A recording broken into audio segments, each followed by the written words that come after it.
welcome back students. Good morning. We are going to start our next topic and the topic is monetary policy. Previous class में आपने fiscal policy के बारे में पढ़ा, आपको वहाँ से कोई प्रॉब्लम आती है तो आप पूछिएगा स्टूडेंट्स। मॉनेटरी पॉलिसी जो है मैंने आपको बताया था कि सेंट्रल गवर्नमेंट इसको हैंडल करती है। सेंट्रल गवर्नमेंट अपने इंस्ट्रूमेंट्स के थ्रू अगर deficit of aggregate demand, excess of aggregate demand के प्रॉब्लम को सॉल्व करने की कोशिश करती है तो वो जो पॉलिसी होगी वो मॉनेटरी पॉलिसी होगी। इसके कुछ इंस्ट्रूमेंट्स हैं जिसके थ्रू वो हमारी जो एक्सेस ऑफ डिमांड की प्रॉब्लम है और जो हमारी डेफिसिट ऑफ डिमांड की प्रॉब्लम है उसको सॉल्व करती है। ठीक है, अगर आपकी डिमांड एक्सेस हो जाती है तो क्या करती है, अगर डेफिसिट हो जाती है डिमांड तो तब क्या करती है वो हमको देखना है। Monetary policy central government handle करती है स्टूडेंट्स, अपने इंस्ट्रूमेंट को यूज करती है इसमें। जैसे कि फिस्कल पॉलिसी में स्टेट गवर्नमेंट हैंडल करती थी और स्टेट गवर्नमेंट अपने इंस्ट्रूमेंट को यूज करके आपकी जो प्रॉब्लम्स थी एक्सेस डिमांड की और डेफिशिएंट डिमांड की उसको सॉल्व करती थी। तो यहाँ पर मॉनेटरी पॉलिसी ऐसी पॉलिसी है जो सेंट्रल गवर्नमेंट हैंडल करती है, अपने इंस्ट्रूमेंट को यूज करती है और प्रॉब्लम के सोल्यूशंस निकालती है, एक्सेस और डिमांड की प्रॉब्लम और डेफिशिएंट ऑफ डिमांड की प्रॉब्लम। यहाँ इनकी जो इंस्ट्रूमेंट्स हैं वो कुछ इस तरीके से है कि first instrument is BR and RR। मुझे अच्छे से याद है कि आपको मैंने ये सारे जो इंस्ट्रूमेंट्स हैं वो हमने प्रीवियस क्लास में आपको प्रीवियस क्लासेस में हम आपको पढ़ा चुके हैं। ठीक है, यानी ये जो आपने पढ़े होंगे सेंट्रल बैंक, जब हमने सेंट्रल बैंक RBI पढ़ा था तब हमने RBI के इंस्ट्रूमेंट्स देखे थे, उसमें ये सारी चीज़ों को आपने देखा है। बस अब यहाँ पर हमको ये देखना है कि जो हमारी प्रॉब्लम है उसके सोल्यूशंस ये किस तरह से सॉल्व करती है। तो BR क्या था और RR क्या था। BR जो था वो ये था कि सेंट्रल गवर्नमेंट से कमर्शियल बैंक मनी जो है उधार लेती है, जिस रेट पे उधार लेती है वो BR होती है। RR हम कहें तो कमर्शियल बैंक सेंट्रल बैंक से उधार लेती है, जिस रेट पे उधार लेती है वो RR है, लेकिन ये लॉन्ग टाइम होता है और ये शॉर्ट टाइम होता है। ठीक है, ये आपको पता था। अब हम देखें कि अगर हमारी डिमांड इंक्रीज हो जाती है तो BR का क्या सीन रहेगा। आपके ऑलरेडी डिमांड बहुत इंक्रीज हो गई है तो बैंक रेट जो है वो डिक्रीज कर दी जाएगी। इसको हम क्या कर देते हैं, डिक्रीज कर देते हैं।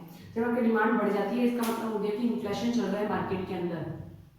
इन्फ्लेशन का मतलब बहुत सारा पैसा, जब बहुत सारा पैसा होता है बैंक रेट को कर दिया जाता है इंक्रीज। क्या कर दिया जाता है, इंक्रीज, ताकि कमर्शियल बैंक जो है बैंक से पैसे और भी RBI से पैसे उधार ना ले पाए। जब उधार नहीं ले पाएगी तो जो है पैसा और मार्केट में नहीं उतार पाएगी। और जब डिफ्लेशन आता है यानी जब हमारी डिमांड कम हो जाती है तो इसको भी कम कर दिया जाएगा ताकि जो है ज़्यादा से ज़्यादा पैसा उधार जा सके। Okay students, reverse repo rate जो होती है वो ये होती है कि RBI जो है कमर्शियल बैंकों से उधार लेती है। RBI कमर्शियल बैंकों से उधार लेती है, या हम कह सकते हैं कि RBI का पैसा जो है कमर्शियल बैंकों का जो पैसा है वो RBI के पास रहता है, जिस ब्याज दर पे वो पड़ा रहता है वो जो है वो हमारी रिवर्स रेपो रेट होती है। ठीक है, अगर आपकी इन्फ्लेशन हो गया है यानी आपके मार्केट में खूब सारा पैसा इकट्ठा हो गया है तो गवर्नमेंट जो है अपनी IR को क्या कर देगी, कम कर देगी।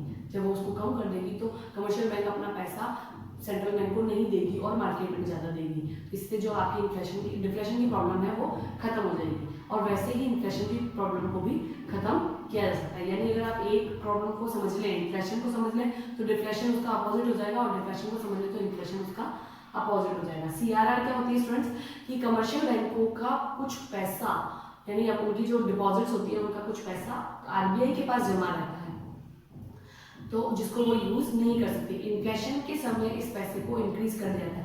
इन्फ्लेशन के समय एक्सेस ऑफ डिमांड के समय CRR को इंक्रीज कर दिया जाता है ताकि ज़्यादा से ज़्यादा पैसा जो है वो सेंट्रल बैंक अपने पास ले ले और मार्केट में और पैसा ना उतर पाए। ठीक है, और डिफ्लेशन के समय इसको कम कर दिया जाता है। ओपन मार्केट ऑपरेशन मैंने आपको बताया था कि जो बॉन्ड्स होते हैं गवर्नमेंट के वो सेल किए जाते हैं और परचेज किए जाते हैं, रीपरचेज किए जाते हैं।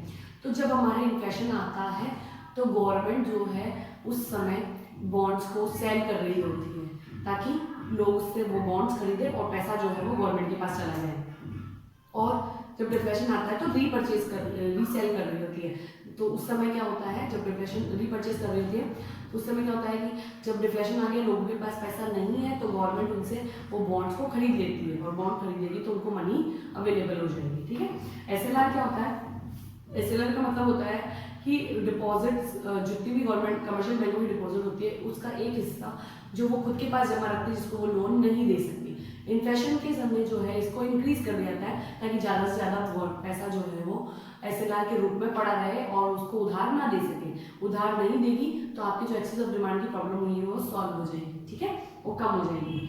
और जब डिफ्लेशन आता है तो इसको भी कम कर दिया जाता है।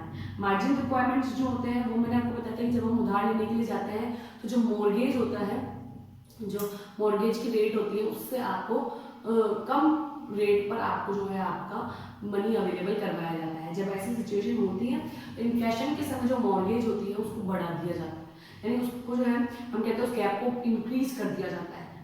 आपका अगर 1 लाख रुपए का माल रखा है तो आपको जो है 50,000 का ही मनी अवेलेबल करवाया जाएगा, ठीक है। और अगर डिफ्लेशन चल रहा होता है तो उसको कम कर दिया जाता है ताकि ज़्यादा से ज़्यादा पैसा आप तक पहुँच जाए और आप जो है डिमांड को बढ़ा सकें, ठीक है। फिर आता है moral extend by the RBI. इसमें क्या होता है कि जो गवर्नमेंट है वो अपने रूल्स और रेगुलेशंस के थ्रू जो है एक्सेस ऑफ डिमांड की प्रॉब्लम और डेफिशिएंट ऑफ डिमांड की प्रॉब्लम को सॉल्व करने की कोशिश करती है, यानी वो प्रेशराइज करती है, वो अपने जो है रूल्स और रेगुलेशन को फॉलो करने के लिए। आपको मान लीजिए कि इन्फ्लेशन होता है तो वो रूल और रेगुलेशन जो होते हैं वो टाइट हो जाते हैं, और अगर डिफ्लेशन होता है तो वो अपने जो रूल्स और रेगुलेशन में होते हैं लीनियंसी लेती है ताकि आपके जो डिफ्लेशन की प्रॉब्लम आई है वो सॉल्व की जा सके। फिर आपके आता है क्रेडिट रेशनिंग। इसका मतलब ये होता है कि जो पीडीएस के थ्रू आप तक पहुंचाया जाता है पैसा, जो गरीबों में धन बांटा जाता है, जो पॉलिसीज में धन बांटा जाता है, वो जो सारी चीज़ें हैं उनको इन्फ्लेशन के समय कम कर दिया जाता है और डिफ्लेशन के समय उनको इंक्रीज कर दिया जाता है ताकि जो एक्सेस ऑफ डिमांड है और जो डिफिशिएंट ऑफ डिमांड की प्रॉब्लम है उसको सॉल्व किया जा सके। तो ये है स्टूडेंट्स कंपोनेंट्स कह सकते हैं, हम कह सकते हैं इंस्ट्रूमेंट्स हैं सेंट्रल बैंक के जिसके थ्रू जो है गवर्नमेंट है कोशिश करती है कि एक्सेस ऑफ डिमांड की प्रॉब्लम जो आई है यानी इन्फ्लेशनरी गैप जो आया है उसको सॉल्व किया जाए और डिफ्लेशनरी गैप आया है तो उसको फिर से सॉल्व किया जाए। और हमारा जो इक्विलिब्रियम है AD=AS वाला, और जो फुल एम्प्लॉयमेंट हमको चाहिए, उस ग्रोथ हमको चाहिए, स्टेबिलिटी जो हमको चाहिए उसका जो है हम ले सकें, ठीक है।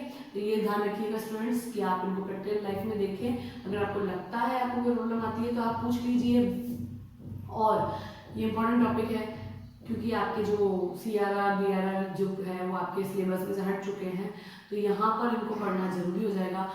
हट भी गए तो स्टूडेंट्स अगर आपको वहाँ वो नहीं समझ में आते तो यहाँ पर इनके जो सोल्यूशंस है वो भी आपको समझ में नहीं आएंगे। तो आप इनको ढंग से पढ़ें, कोई प्रॉब्लम आती है तो आप पूछें और पढ़ते रहें। अगर लगता है कि इसमें प्रॉब्लम है या इस टॉपिक में कोई आगे प्रॉब्लम है तो वो पूछ लीजिएगा। इसके बाद आपके एक जो है difference between monetary policy and fiscal policy आता है, वो आप पढ़ें। अगर आपको लगता है आपको कोई प्रॉब्लम आती है तो पूछ लीजिएगा, बिकॉज मैंने आपको मॉनेटरी पॉलिसी और फिस्कल पॉलिसी अलग अलग ढंग से पढ़ा दी तो मुझे नहीं लगता उसका डिफरेंस बताना है।